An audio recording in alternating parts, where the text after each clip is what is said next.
Party na tumakbo sa pagkasenador si dating Vice President Leni Robredo. Pinangalanan na rin ng partido ang iba pa nilang pambato para sa Senado. Nasa frontline ng balitang yan, Gio Robles. Kiko Pangilinan, Bam Aquino at Chel Jokno. Silang tatlo mga pambato ng Liberal Party sa pagkasenador sa 2025 midterm elections. Kinumpirma yan. Alam nyo kung anong bagong propaganda ng mga dilaw? Sinasakyan nila ito itong gulo. Away sa politika, ang gulo-gulo nyo na. Duterte, Marcos, Duterte, Marcos. Away nyo na. Dapat si Leni Robredo na lang. Hindi, ganun sila sa Twitter. Tingnan ninyo. Hindi, dapat Leni Robredo na lang Kasi nga, ang nangyayari, atake lang Atake lang ng atake sa tao. Atake sa tao, atake sa tao. Hindi dun sa issue. Kailangan maintindihan ng taong bayan, issue ang pinag-uusapan. Yung issue, mali, may mali. Ninanakaw pera nyo, may mali. So ito ginagawa, may mali. Hindi yung, hindi, tingnan nyo.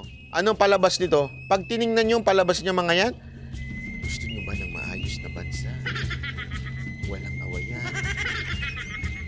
Magdilawan tayo. Ni dating Senadora Laila De Lima sa isang forum sa Maynila kanina. Si De Lima ang kasalukuyang tagapagsalita ng partido. Natanong din siya kung may plano ba siyang tumakbo sa 2025 matapos ang 7 taong pagkakakulong.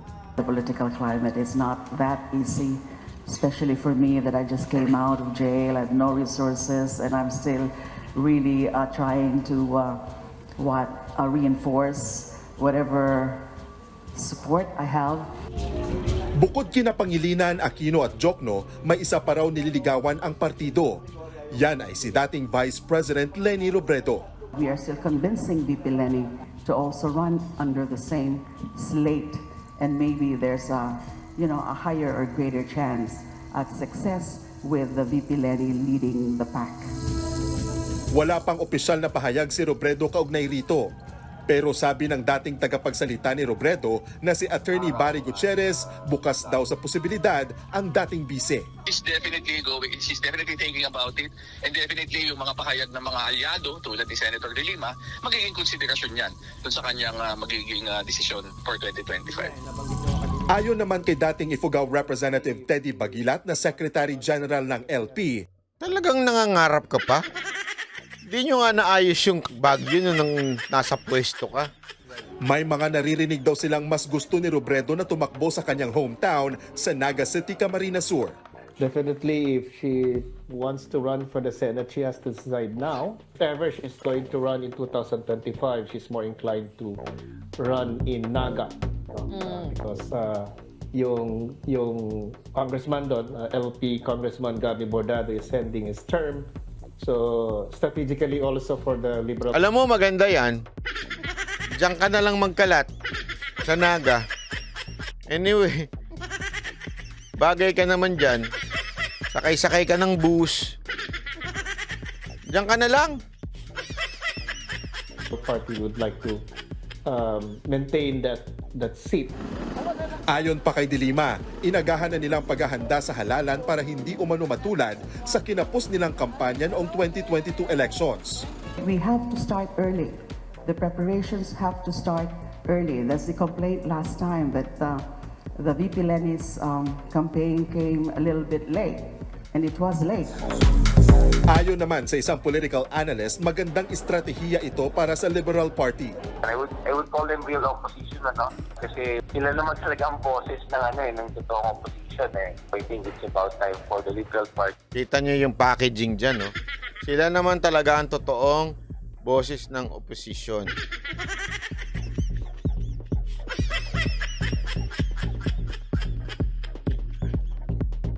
Hindi ako naniniwala Hindi. Ang tunay na boses ng opposition, Banateros. Kasi we oppose yung mali. Yung totoo Kayo, puro mali. Kaya itigil-tigil nyo na yung pangarap nyo. To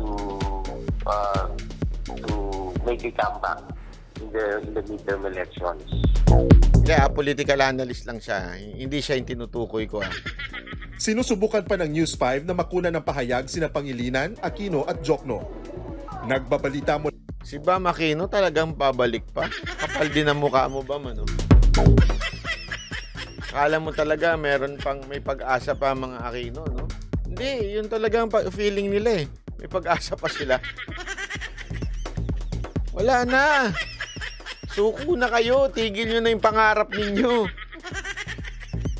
Ang bihira kayo. Ito. Play natin. Isa pa sa kinabibusitan ko ngayong panahon na ito. Kailangan ko talagang banatan itong mga animal na ito. Pasok. Paulit-ulit nang ang sinasabing bawal pero paulit-ulit ding lumalabag ang mga e-trike at e-bike rider. Ganyan talaga mga Pilipino, paulit-ulit. Dito nga sa chatroom ko, paulit-ulit eh.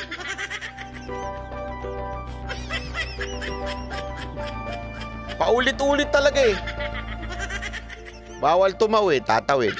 Nakakamatay dyan, tatawid. May namatay na dyan, tatawid.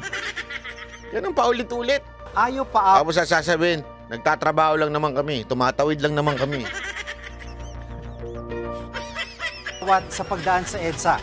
Kanina nakipagpatintero sa kanila ang mga traffic enforcer. Nasa frontline ng balitang yan si Gerard de la Peña. Umaga pa lang kanina, mainit na ang mga MMDA traffic enforcer sa Pasay Rotonda. Pinaguhuli nila ang mga e-bike at e-trike rider na nagbalak daw dumaan sa EDSA. Alam mo, isa yan sa pinakamagulong lugar.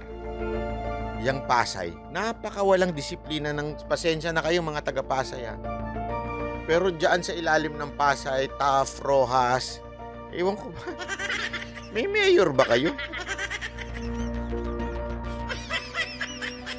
Ang salasalabat dyan, pagka dyan talaga salasalabat yung yung mga sasakyan, yung mga jeep, pumapara sa gitna, pag binusinahan mo, galit pa. Salasalabat dyan, maniwala kayo. Buti nga itong MMDA nagtatrabaho dyan eh. Pati mga rider na hindi naka-helmet at nakatsinelas lang, hindi rin nakalusot.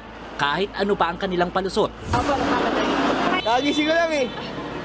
Surprise eh. Dito lang po, yan sa gilid lang. Huli sa akto ang pedicab driver na ito na walang takot dumaan sa EDSA.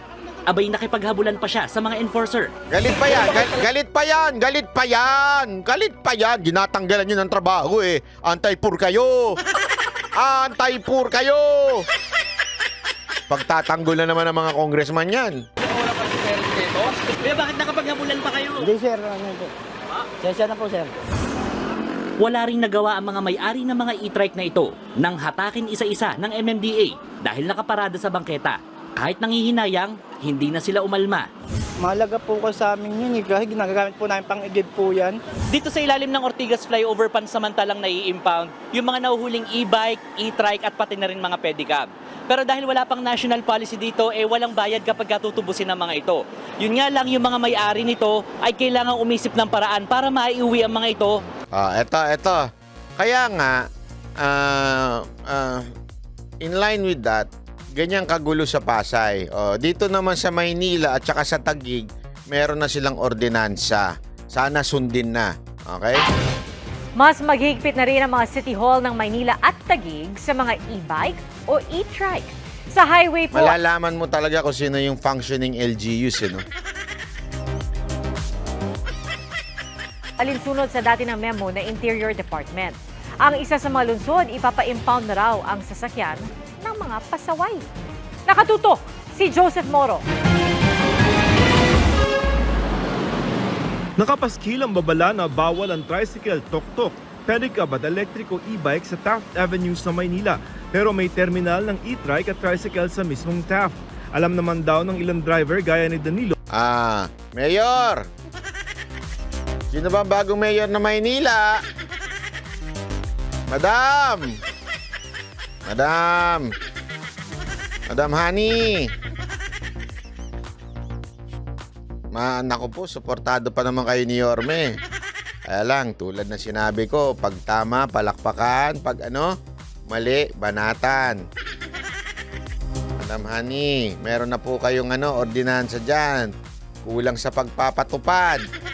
Gising-gising ho mga tauhan ninyo, mukhang tutulog-tulog. Pagpasensya nyo na. Marami tayong mahal na kababayan dyan sa Maynila. Love ko po kayo.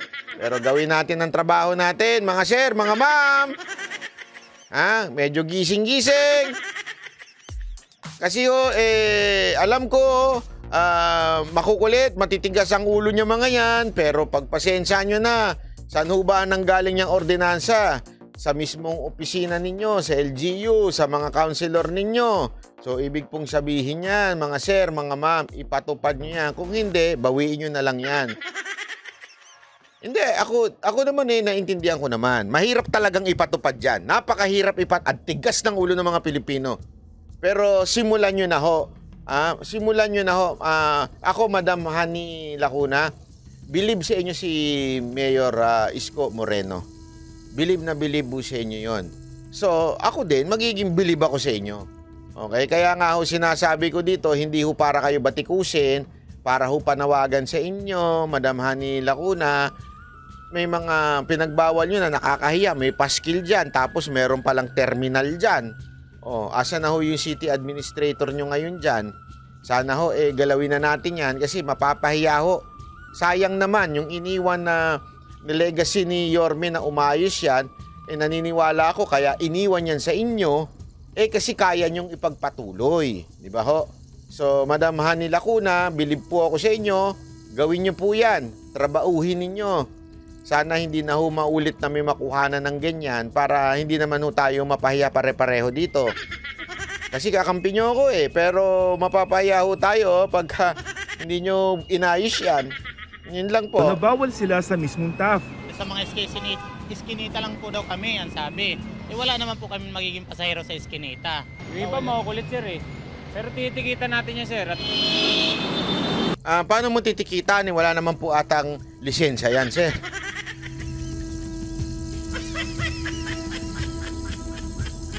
Paano niya kaya tinikitan yung mga baka yung tricycle. Pero yung mga, yan nga actually dapat talaga magkaroon na ng batas dyan. Hindi porket electric bike, walang lisensya. Kasi ngayon, as of now, alam mo, ganito ka-funny sa Pilipinas. Yung mga e-bike, walang lisensya. And yet, nagpapasada. Anong katarantaduhan yun? Dapat i-require na sila magka-lisensya. Kasi pumapasada sila, nagsasakay sila ng pampubliko. Yung iba, hirap na hirap kumuha ng franchise dahil nga para lang makapagpasakay sila ng mga tao. Tapos itong mga e-bike, walang franchise, walang pang lisensya. Anong kalokohan yun? Tama, mali. Diba? Pati tricycle boss dito sa Quezon City, karamihan walang lisensya. Dapat impound ka agad dyan.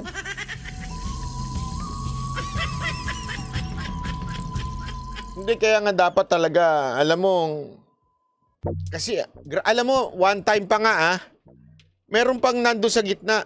Nakita ko to mismo. Ayaw niyan tumabi. Binubusinahan na siya. Hanggang nung kami na, babanggain ko na siya. Saka na lang ako magbabayad para makatikim lang siya. Buti hindi umabot. Kasi masama yung utak ko. Huwag niyo pong gagayahin yun.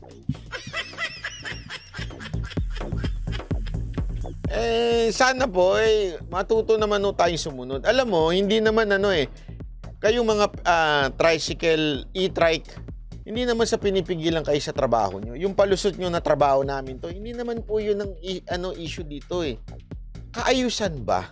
Yun lang. Kaayusan. Disiplina, ika nga. Alam nyo, sa Japan nga, walang biro to pero dito ka talaga maiinis. Sa Pilipinas, paurong tayo Yung tricycle natin dito na nagsasakay ng pasahero, walang lisensya, walang rehistro, walang franchise. Mantakin mo yun. Okay?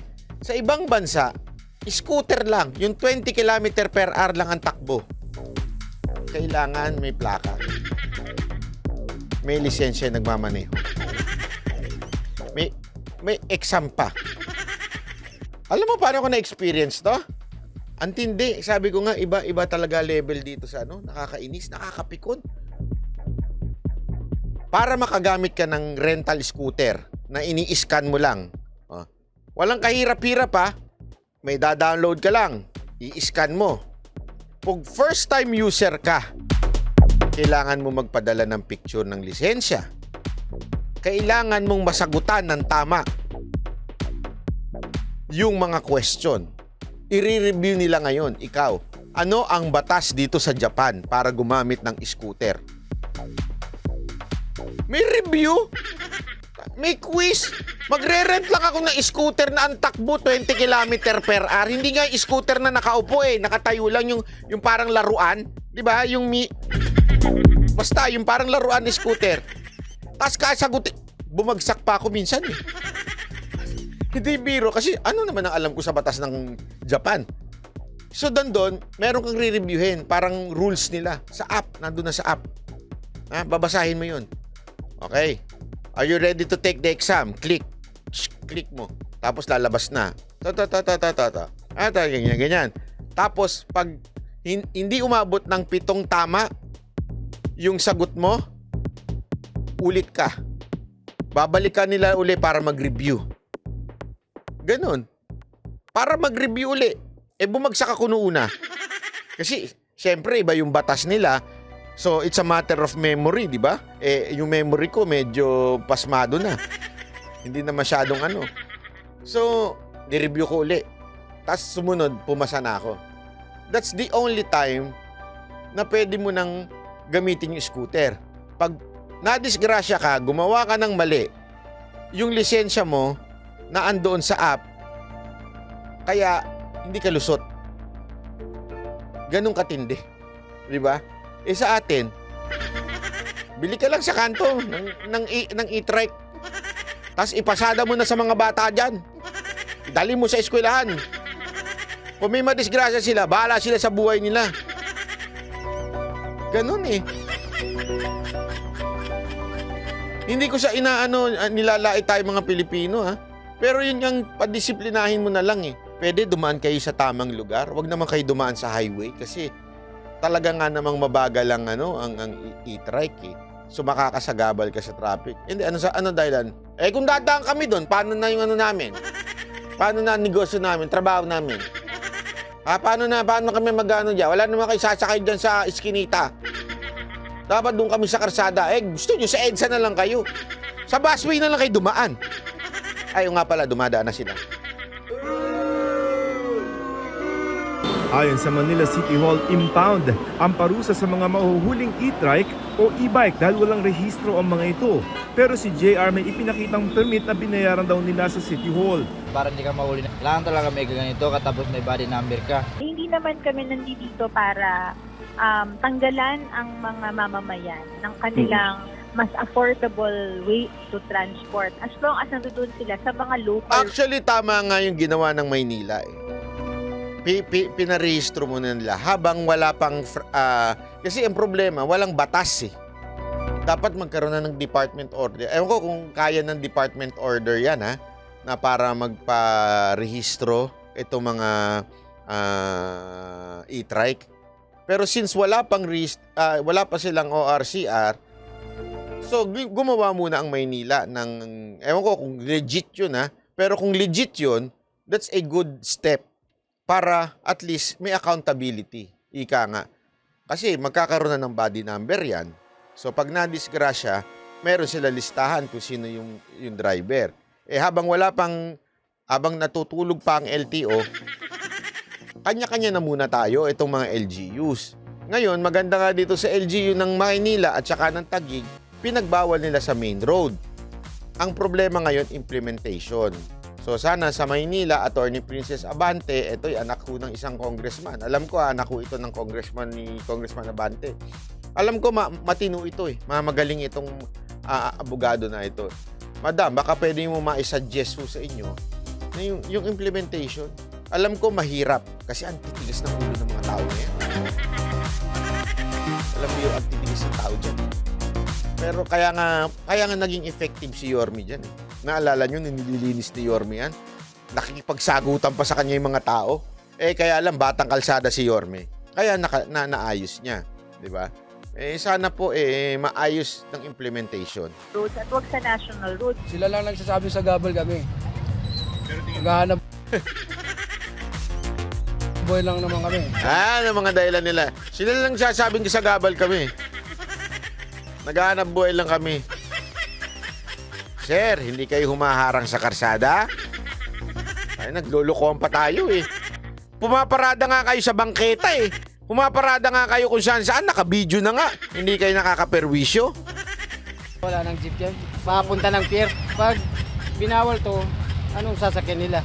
Katulad sa San Mateo sa Rizal, may mga ilang lokal na pamahalaan. Katulad dito sa Maynila na nagpapaalala na bawal sa mga national road. Katulad dito sa TAF, yung mga e-trikes at saka mga tricycle dahil sa gabal daw ito sa trapiko. At karamihan, hindi rehistrado sa LTO at yung mga driver, walang lisensya.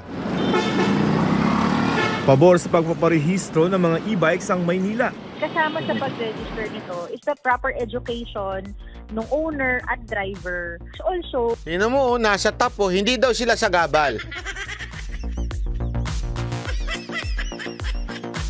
The mere fact na ang bagal-bagal lang nga niyan, ang dami nyo pang sakay. Sa tingin nyo, hindi kayo sa gabal? Tinatarantado naman tayo ng kababayan natin na yun eh. yung tamang edad ng mga dapat nagmamaneho ng mga e-bike. Sa Taguig, nagpalabas na rin ng anunsyo na bawal dumaan ang e-trike sa national roads tulad ng C6, C5 at Kalayaan Avenue. Maliban na lamang kung tatawid sila sa mga ito. Bawal din daw itong gamiting pampasahero. Pero may ilan kaming namataan nakikipagsabayan pa sa mga mabibilis na sasakyan. Si Hill galing Pampasig at papasok sa Alam ko mga kababayan ko sa ibang bansa hindi kayo makarelate ha. Pero ganito na ang senaryo sa Metro Manila ngayon. Hindi lang mo yan sa Taguig, hindi lang mo yan sa EDSA, kung saan-saan ganyan ang senaryo. Hindi kayo natatawa? Trabahuang call center. Expect nyo natatakbo ng maayos ang trapiko natin? Hindi ko pa alam. Hindi ba, delegado? Hindi, okay lang. Doon ako sa gilid eh. Hindi namin alam kung ano sir. Nakuha na nga siya ng video na nasa gitna. Sasabihin niya pang nasa gilid ako. Alam mo, sa totoo lang, pag pinapanood ko yung mga video ni Gadget Addict, naaawa ako sa MMDA. Araw-araw, ganyan ang naririnig mo. Mapapakalma ka talaga eh. Mera Sally, salamat po. Hindi, totoo ha. Mapapakalma ka eh. Alam eh. Ano yung ginagamit, sir? Diyan lang kami sa ano. Ayan, yan ang dyan lang kami gang. Si Gadget Addict pag bumanat, English speaking eh. Malamya pa eh. Pero pag nagsalita ng dyan lang kami gang. Yan yung pag nahuli na hindi nakaayos ng suot, hindi dyan lang kami. Dyan lang kami gang. Dito lang sa sa 19 Avenue. Ayon sa MMDA, wala namang problema sa pag-e-bike o e-trike na nauuso ngayon. Pero dahil kailangan ng regulasyon, panahon na raw para iparehistro ang mga ito. Hindi! Huwag nyo na iparehistro! Anti-poor kayo! Hayaan nyo nang magulo sila sa kalsada! Kasalanan pa natin! Pag tinanggal yung mga yan, di ba? Kasalanan pa natin! Tapos pagtatanggol pa ng isang congressman yan, sabihin naman, anti-poor kayo? Kaya nga, wag na lang. Hayaan nyo na dyan silang kumalat sa EDSA. EDSA, sa C5.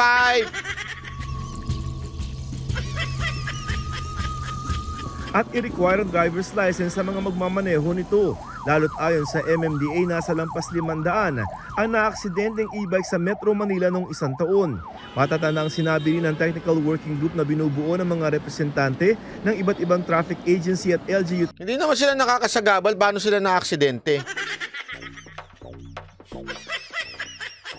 Payagan na rin sa S-Lake, sa Skyway.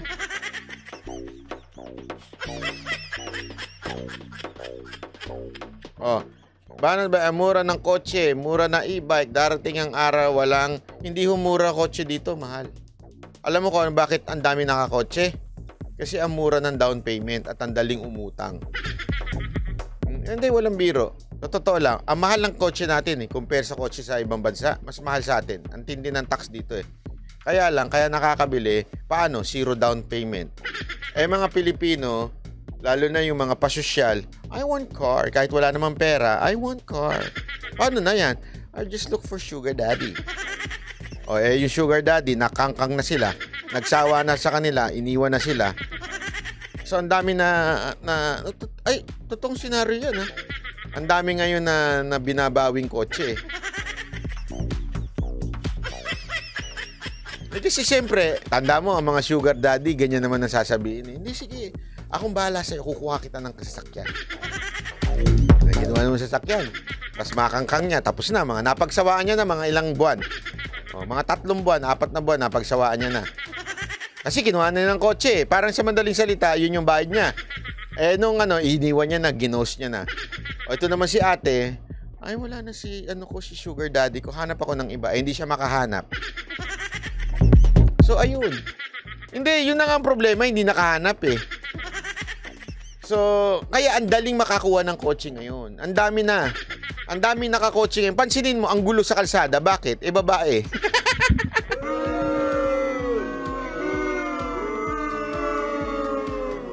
Wag ganun banat bay. That's joke lang po yun. Joke lang.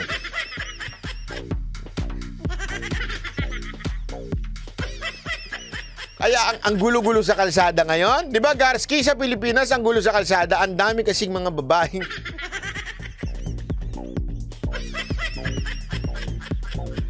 na-sponsoran, bumili ng kotse kahit hindi marunong, nauna yung kotse bago sa lisensya.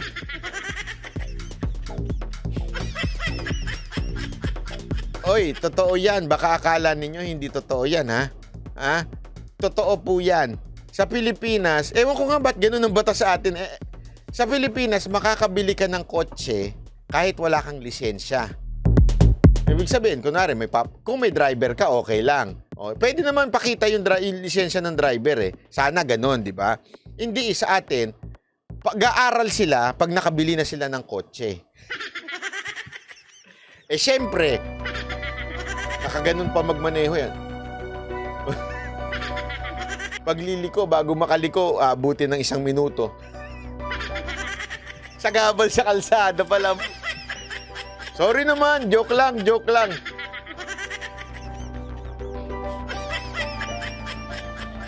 Joke pero totoo yun. Joke lang yung sa akin. Bahala kayo kung totoo sa inyo yun. Joke lang sa akin yun, Joke lang sa akin. Meron din naman mga kamoting lalaki. Di ba?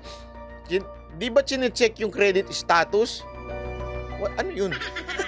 Chine-check pero hindi na yan. Alam mo sa Pilipinas, you can do everything, Randall Bunagan. Sa Pilipinas, pwede kang magkaroon ng lisensya eh. Pwede kang lahat. Pwede kang graduate. Gusto mo sa Harvard pa eh. Sa Pilipinas, kung lulusutan lang lahat, kayang-kayang gawin yan. Ibahin mo ang Amerika. Okay? Traffic heads na posibleng magawa ang guidelines para sa tama na to. Masyadong tayo naglolokohan. Okay na. Inabot na rin tayo ng 2 hours. Dito kasi pag sira credit mo, malabo kang pautangin. Walang ganun dito. Malulusutan mo yan. Maniwala ka. Nung bata ko, sira ang credit limit. Credit. Binuking yung sarili. Totoo nung bata ko, nasira yung credit, yung credit ko kasi, basta, mahabang istorya, naging extension ako ng credit card ng nanay ko. Ako naman, si bata, sige lang ng swipe hanggang nagkautang nagkautang-utang. Nahirapan bayaran yung nanay ko hanggang nagkaroon ako ng Nung kumukuha na ako ng credit card, laging sumusulpot. Yung walang biro. Nung lagi sumusulpot. Yung yung parang parang credit issue ko. Totoo yun. Hindi ako makakuha ng credit card. Buisit na buisit ako. So, totoo. Sabi ko, sige na nga, wag na nga. Nauso yung debit card. Di ba? Nauso yung debit card sa Pilipinas. So, ang ginawa ko, lahat ng ginto ko, inilagay ko doon sa bangko na yon. Ginto talaga eh. Bakit? Kala nyo kay Lamitalano Gold? Lahat ng ginto ko, nilagay ko doon sa na yon. Tapos meron ako ngayong card. Okay? Nakita nila yung pasok ng pera sa akin. Ha? Dahil nga sa dami kong ginto, naging preferred customer na nila ako. Hindi ako nagbibiro. Ibig sabihin, you can go around sa Pilipinas, kahit meron kami problema ka, maiikutan mo yan kasi may debit card naman eh. Ibig sabihin po kasi ng debit card, yung may laman, tapos pwede mong gamitin as Mastercard or Visa card. So kahit wala kang credit card, okay lang. Di ba? May Talano Gold ka pa. Oo. Actually, ang kwento talaga nito, napulot ko itong Talano Gold. Big, magta-title na rin ako ganito eh. Nakapulot ako ng Talano Gold sa Malacanang nung panahon ni Pangulong Duterte. Hindi, gagayahin ko lang yung... Minsan gusto kong gayahin yung mga vlogger na pa-trending. Di ba? Nakapulot ako ng Talano Gold nung panahon ni Pangulong Duterte sa Malacanang. Ayun. Kaya nagkaroon ako ng joke lang pa. Lahat ng pinagkikwentuhan natin, joke lang ha.